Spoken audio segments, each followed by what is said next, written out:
अस्सलाम वालेकुम दोस्तों, मैं हूं रिजवान और आज हमने बनाई है ये बहुत ही मज़ेदार चिकन मलाई बोटी और वो भी कढ़ाई में। बहुत आसानी से बहुत मज़ेदार ये तैयार होती है। तो बगैर वक्त ज़ाय किए अपनी रेसिपी शुरू करते हैं। बिस्मिल्लाहिर्रहमानिर्रहीम। 1 किलो हमने चिकन लिया है और आप चाहें तो बोनलेस भी ले सकते हैं। तो इसको हमने अच्छे तरीके से धो लिया और धोने के बाद इसको हमने तिक्का कट की शक्ल में काट लिया है।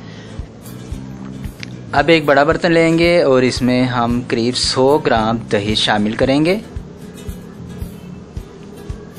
100 ग्राम फ्रेश क्रीम शामिल करेंगे। फ्रेश क्रीम की जगह आप घर के दूध की मलाई जो उतरती है वो भी डाल सकते हैं। पिसी हुई सब्ज़ मिर्च हम लेंगे 2 चम्मच। पिसा हुआ अदरक और लहसुन लेंगे 2 चम्मच। 1 चम्मच अदरक और 1 चम्मच लहसुन पिसा हुआ। 1 चम्मच नींबू का रस शामिल करेंगे। मसालों में शामिल करेंगे 1 चम्मच या हस्बे जायका नमक, आधा चम्मच पिसा हुआ ज़ीरा, आधा चम्मच पिसी हुई सफ़ेद मिर्च और आधा चम्मच पिसी हुई काली मिर्च।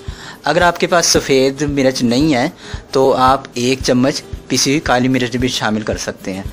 तो अब इसको हम अच्छे तरीके से मिक्स करेंगे। ये हमारा मिक्स हो चुका है। अब इसमें हम अपना चिकन शामिल करेंगे और इसको अच्छे तरीके से मिक्स करेंगे कि हमारे सारे चिकन पर हमारे इस अमेज़े का बहुत अच्छा सा कोट लग जाए। तो ये मिक्स हो चुका है। अब इसको हम कम से कम भी 5 से 6 घंटे के लिए रख देंगे। बेहतर रिज़ल्ट के लिए आप 24 घंटे रखें, वरना कम से कम 6 घंटे। 6 घंटे के बाद हम एक कढ़ाई लेंगे। इसमें हम अपना चिकन शामिल करेंगे।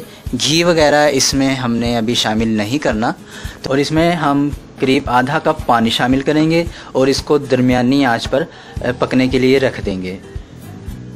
अच्छे तरीके से मिक्स करते हैं और दरमियानी आंच पर हम इसको बस इतना पकाएंगे कि हमारा गोश्त गल जाए और इसका पानी खुश्क हो जाए। ये देखें, करीब 15 मिनट हमने इसको पकाया है और इसका पानी खुश्क हो चुका है, ये गल भी चुका है। अगर आपका गोश्त नहीं गलता तो आप थोड़ा सा पानी मज़ीद शामिल करके इसको गला लें। हम बारबेक्यू टिक्का बना रहे हैं इसलिए हमने इसको खुश्क करना है। मज़ीद पकाने के बाद हमने इसको बिल्कुल खुश्क कर लिया है। आप चाहें तो थोड़ा ग्रेवी रख सकते हैं। तो इस मौके पर इसमें हम 2 चम्मच घी या कुकिंग ऑयल शामिल करेंगे और इसको मज़ीद तकरीबन 30 सेकंड तक इसको फ्राई करेंगे।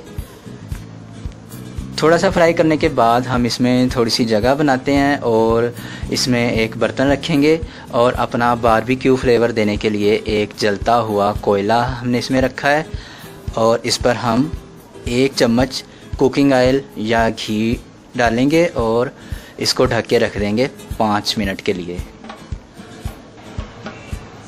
चलें जनाब, हमारा मज़ेदार बारबेक्यू वाइट मलाई बोटी तैयार हो चुकी है। कढ़ाई में बहुत लजीज तैयार होती है। आप इसे ज़रूर ट्राई करें।